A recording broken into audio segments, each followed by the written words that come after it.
5 minutes de temps de parole pour l'opposition insoumise profondément engagée dans la politique au Sahel, je ne peux pas faire autrement que d'aller vite et à l'essentiel.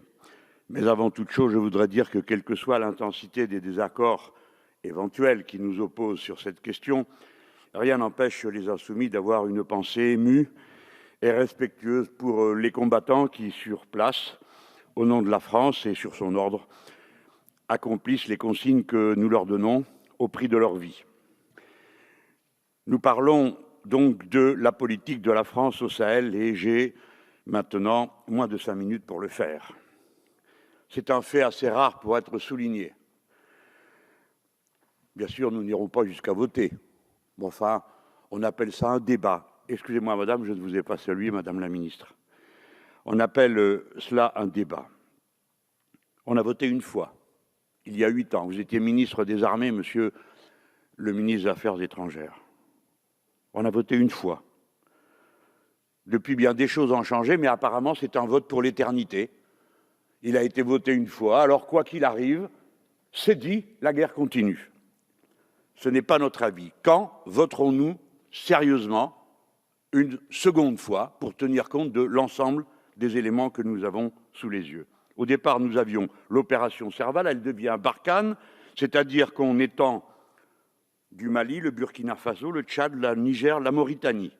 Nous n'avons jamais discuté de cette extension qui a des conséquences très nombreuses, parce que nous sommes liés à chacun des pays que je viens de mentionner, aussi par des accords militaires, tant et si bien que d'une manière ou d'une autre, un effet domino est engagé, où que se propage la guerre, la France y trouvera, et nous serons liés au régime qui, dans chacun de ces pays, l'amèneront, tant et si bien que le pacte militaire vaut pacte de solidarité politique, et nous l'avons vu dans les conditions que nous connaissons au Mali.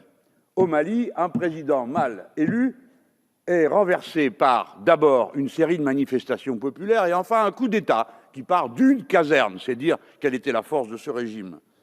Et depuis, nous avons un gouvernement qui n'est élu par personne, dont nous sommes l'allié avec qui nous menons la guerre. Des voix s'élèvent pour que d'autres encore soient intégrés dans la coalition. Hier, j'ai entendu à la Commission des Affaires étrangères le représentant du groupe MODEM demander que le Sénégal soit également inclus. Heureusement, le ministre a répondu qu'il était contre cette dilution et j'ajoute que, bien évidemment, nous sommes tout à fait contre une telle dilution de la situation. Ce gouvernement, légitime ou pas, il se retrouve pris dans un accord d'Alger dont le ministre dit qu'il est excellent. Après tout, le ministre a le droit de le penser. Mais il apparaît, si mes informations sont bonnes, que ni les représentants de l'opposition au Mali, ni le gouvernement de fait n'en approuvent le contenu parce qu'il y voit une opération de partition de son pays. Ce qui, pour nous Français, n'est pas notre problème en quelque sorte. J'ai envie de dire que si eux le pensent, alors c'est eux qui auront le dernier mot, car je le rappelle, le Mali appartient aux Maliens. Et avant que l'on se pose des questions sur ce que sont nos intérêts, il est bon de se demander, des fois, par fraternité, par égalité de considération, quels sont ceux des Maliens, et le mieux est de le leur demander à eux-mêmes par une consultation démocratique. Voici où nous en sommes. 8 ans de guerre, 55 Français morts, 5 milliards d'euros dépensés, 2 millions de civils déplacés. Cette année, 12 de nos militaires sont morts, 2 millions d'euros par jour. Souffrait qu'on pose une ou deux questions. Je le dis encore une fois, mon intention n'est pas ici de rendre plus difficile la situation de mon pays. Ce n'est pas l'objectif. L'objectif est d'interroger et de faire entendre. Nous sommes en guerre, quels sont les objectifs? Disons-les clairement, je veux dire d'une certaine manière, vous savez comme moi, madame, monsieur le ministre, que nous nous retirons un jour. Personne dans cette salle ne dit, nous sommes là pour toujours. Alors à quelles conditions? C'est cela qu'il faut dire. Et comment compte-t-on les atteindre? À quelles conditions? Que faisons-nous là-bas? La guerre au terrorisme? Depuis quand la France fait la guerre à des concepts? Ce sont les États-Unis qui font ça. En Afghanistan, et on a vu le résultat. Qui est notre ennemi au Mali? Qui? Parce qu'il ne suffit pas de dire les djihadistes. Moi, je pose une autre question. Qui paye ces gens-là? Personne ne fera croire que les malheureux qui sont maintenant achetables pour peu dans une carrière militaire autour du lac Tchad qui se vide et où la catastrophe écologique devient une catastrophe politique. Qui les paie?